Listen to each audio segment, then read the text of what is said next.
Hi, friends. Welcome back to Unlocking Potential, your journey to fulfillment. I'm Aaron Sangmo, and I am your coach. Thanks for coming along. In this session, we are going to talk about the rewards of self discovery. The rewards of self discovery. And I would like to start with a quote, okay? A quote by Michelle Scholes Evers, who is a life coach and author. This is what he said. Self-discovery is the best investment that you can make. Self-discovery is the best investment that you can make. So in this session, we are going to look at the dividends, call it, which you can reap upon making this investment of self-discovery. And as usual, I'm going to share with you very high-level pointers as a prelude to the main discussion. I'm going to be sharing with you 8 key rewards that you stand to benefit on the self-discovery journey.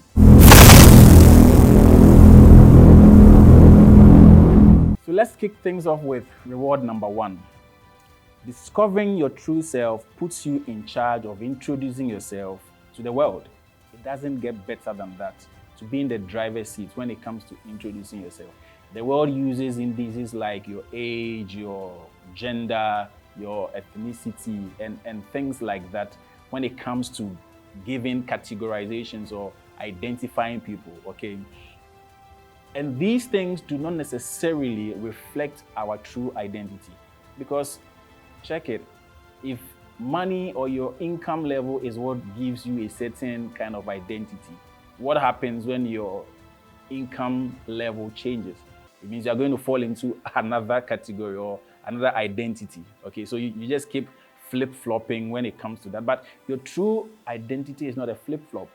It's permanent, it's eternal, and that matters more than any form of temporary identification that can be given to you. So you need to discover yourself so that when you have the opportunity to introduce yourself to people at conferences and all that, you can tell them exactly who you are. That's reward number 1. Reward number 2, discovering your true self is a foundation to develop an enduring character. If you discover yourself, you're able to build character. Now, what is character? Based on my research, consulting a few of the scholarship, I have come to this definition of character. Character is the consistency of thought, conviction, values, or deed.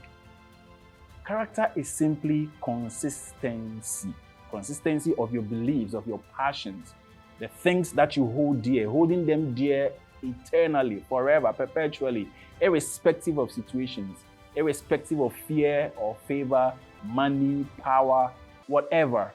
Character means staying true to yourself all through, okay?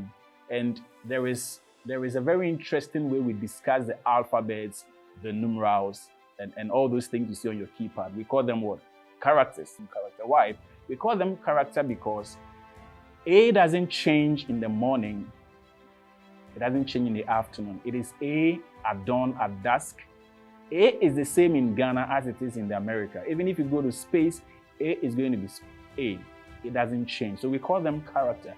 Another example is the statue.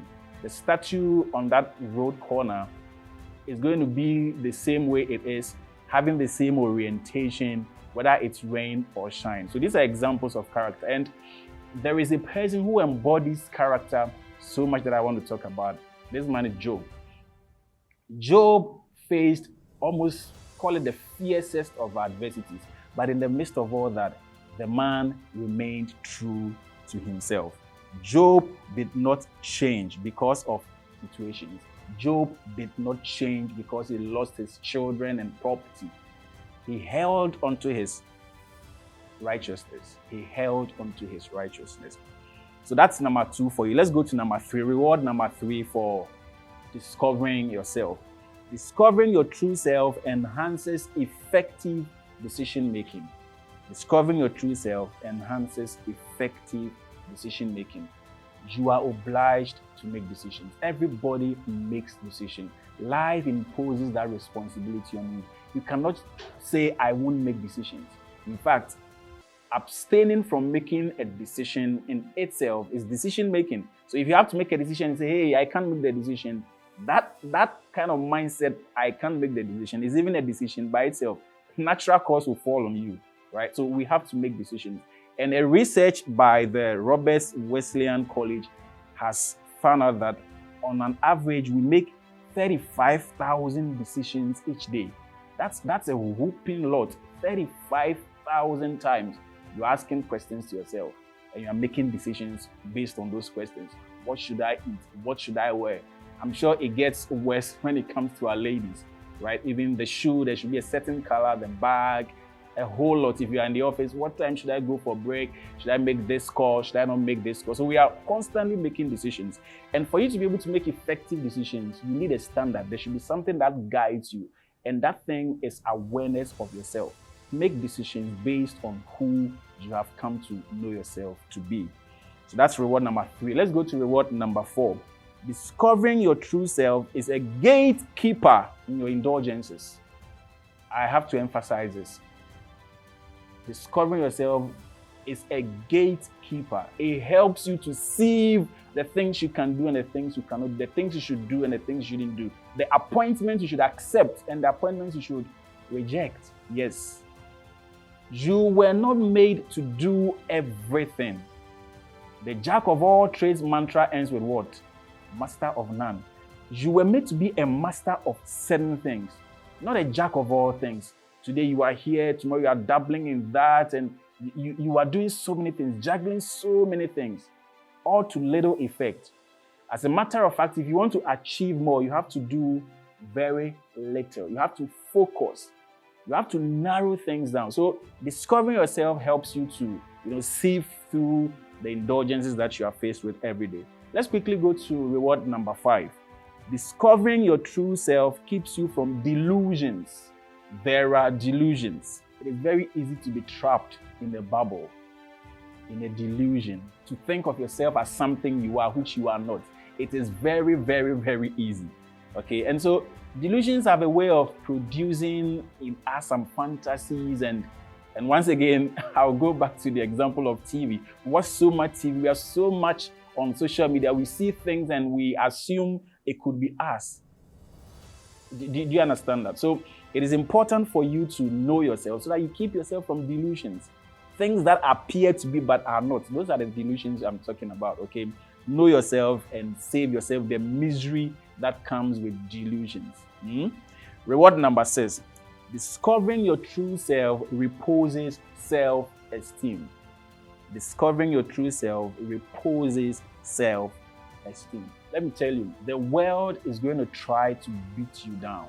The world is going to do everything to beat you down, to look down on you. The world is not going to give you any favors. You may have learned that by now. Okay? So one thing you need to get by, one thing that will help you to face this harsh reality is self-discovery. When you know yourself, you're not going to let anybody look down on you or put you down, because you have this deep conviction of the self that you are, the person that you are. And you're not going to take anything from anybody. So that's another reward. I think it's very critical. Self-discovery is your ticket to self-esteem. Let's go to reward number 7, and that will be second from last. Discovering your true self takes off the pressure to please others. I don't know about you, but that sounds so relieving. The pressure to please man is so inherent in society. You want to please parents, you want to please siblings, you want to please friends. Everybody's trying to have a bite of us. Everybody wants us to be a certain kind of person to them. And that's a Herculean task, to please people around you. That's always going to be difficult. People sometimes make a mold for us and they want us to fit within that mold. But hey, if you know yourself, you're not going to fit into any mold that anybody created for you. You need to know yourself. The last reward for self-discovery is that discovering your true self sets the right parameters for growth. It sets the right parameters for growth. Growth is very essential. And how do you measure growth? You cannot have abstract way of measuring growth. And growth has got nothing to do with your age, right? You have to set the right parameters in various facets of your life. And the yardstick for doing this is self-discovery. You need to know yourself and set for yourself practicable growth standards. Okay, so self-discovery helps you to say, okay, I know this is my passion, so I want to grow in this particular area. I like doing music. That's me. And for me to know how much it's going to reflect in the quality of songs I'm writing, or the quality of my administrations or performances, or whatever it is that you are so passionate about. So this will bring us to the end of this session on why self-discovery matters. And I hope you've been inspired. I'm going to leave you, as always, with something to think over.